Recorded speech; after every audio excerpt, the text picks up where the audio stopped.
If you're considering surrogacy, there's a lot you won't find in the paperwork. So in this video, I'll be giving you 6 truths about surrogacy, from the biggest challenges to the surprising reality of becoming a parent for the first time. I'm Leslie, and I just became a parent via surrogate with Alcea. I also was a baby created through surrogacy, so I have a sort of unique perspective on what all of it's about. One of the things I wanted to talk about first and foremost is that the kids are going to be all right.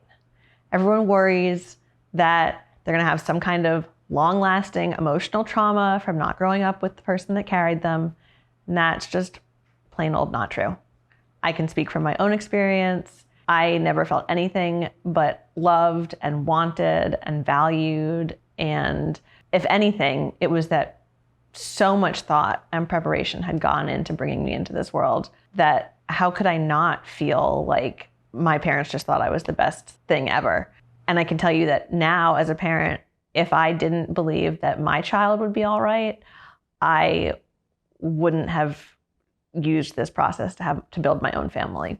The second truth is you can't control everything. When I first matched with the surrogate that I was going to be working with, people were asking if I had, dietary restrictions or requirements for what activities she did or didn't do. And I just thought to myself, like, she's done this. She's brought children into this world successfully. And so I don't have that knowledge, that ability. I just kind of had to let it go and let it be and believe that here's a person, here's an agency that stands behind that person that's trying to get me the most precious thing in the world, and they know how to do this.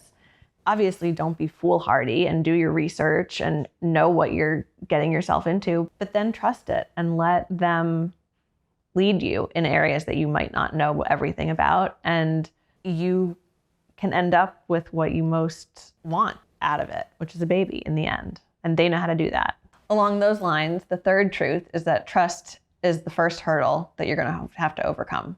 You can read about everything, you could research everything, trust me, I did, and you will eventually drive yourself nuts if you don't at some point just decide to have a little trust. You, at a certain point, have to leap in with both feet. I was very fortunate that I didn't have a long history of infertility struggles because I come at it as a single parent, so I was going to need help anyway. But I think it's important to recognize that a lot of intended parents are coming at this from a series of traumas, whether it's late miscarriages or years of trying to have a baby and not being successful. And so that can be really hard as they enter into this process with the surrogate, because they're always waiting for the next bad thing to happen. And, there's a lot of healing that has to take place for them as they undergo this journey. So I think trust is something that comes with time. It doesn't just happen overnight. You're going to get to know each other, and you're essentially building a relationship with a virtual stranger. But like when I first started talking to Steph, we bonded over shared books that we liked and shared activities and our love of pets. And we talked about other stuff and just sort of allowed the relationship to grow organically. And yes, I asked her questions about how she was feeling or how she was doing. And, but she also, shared when she felt comfortable. And I knew that I couldn't demand information from her, nor did I want to, because I wanted it to be a comfortable relationship. I think having an agency is a really great way to enhance trust in a relationship with a surrogate, because they can have the difficult conversations that you might not feel comfortable having. They sort of navigate it when the waters get a little rockier, or if you want to say something but you don't want to step on your surrogate's toes, or if your surrogate really has something that they feel strongly about, it can all be communicated through a case manager who can have those conversations, make sure that everybody's on the same page, and then put it back to the other person in a way that's gentler or more sensitive. especially knowing the individual backgrounds and the traumas or the experiences that everyone's bringing into it. Your fourth truth is that your identity is going to change. I think a lot changes over the course of the pregnancy. At first, the focus is entirely on picking an agency, finding a fertility clinic, choosing the surrogate, getting all the ducks in a row. That's like the first and foremost thing. Then you get into the pregnancy, and then it's managing your expectations and getting ready for a baby and keeping up a relationship with the surrogate.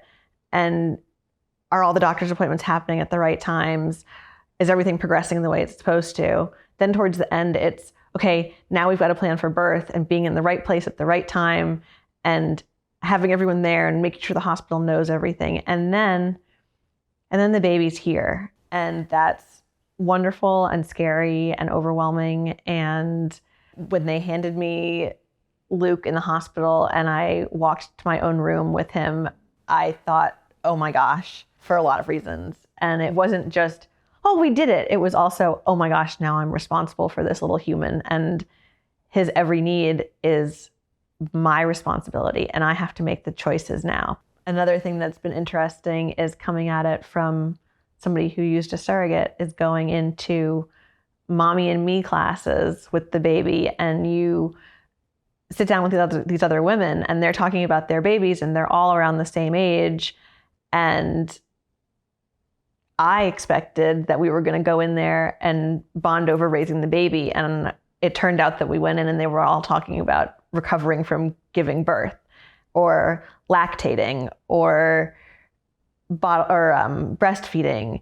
They were sort of all bonded over the actual physicality of the birth. And none of that applied to me. So there were definitely some silent moments for me in mommy and me classes as I'm just sitting there like, yeah, I didn't have to birth a child. I'm not breastfeeding. It wasn't an option unless I induced lactation. And so there's sort of, not that anybody said anything to me, but there is sort of like this, little piece of me that's like, oh, am I not as much of a mom because I didn't physically birth him? And of course that's not true, but I think you overcome that by knowing that this is your child. This is my baby and he's my baby forever and ever and ever. And this is a very short period of time, which brings me to number 5, which is that having a support system is so essential in this process, especially for me without having a partner. I think having other people to lean on, whether it's friends or family or an agency or other intended parents online, it has been helpful. You can always turn to somebody and say like, oh, I'm just not sure today, or they can talk you down when you're trying to make difficult decisions about which formula is going to agree with your kid's stomach the best. I think community in this journey is so essential because it can feel really lonely. It can feel very overwhelming when there are so many different variables and it's not the way that you would have expected. There's community that's built through connection with other intended parents. There's community built with your agency. You get close to your caseworker. You can always reach out to them. There are lots of groups online. There are support groups for intended parents and surrogates. And being able to talk to other people who have gone through or are going through things at the same time as you can be really helpful. The 6th truth is that during this whole process, you really just have to embrace the love. One of the things that's been most overwhelming in this process for me has been seeing how many people love Luke, and they do. And I thought that seeing my baby be born would be the best day of my life, but the true best days are when I look around and I see that he's loved not only by me, but by his grandparents and his extended family. And then he's loved by his surrogate, and he's loved by her family, and he's loved by the agency, and I'll shoot off pictures of his, whatever, his latest milestone, and everyone writes back, congratulations, that's so wonderful. And I just know there's so many people rooting for him in this world, and it goes beyond just me. My message to anybody out there who is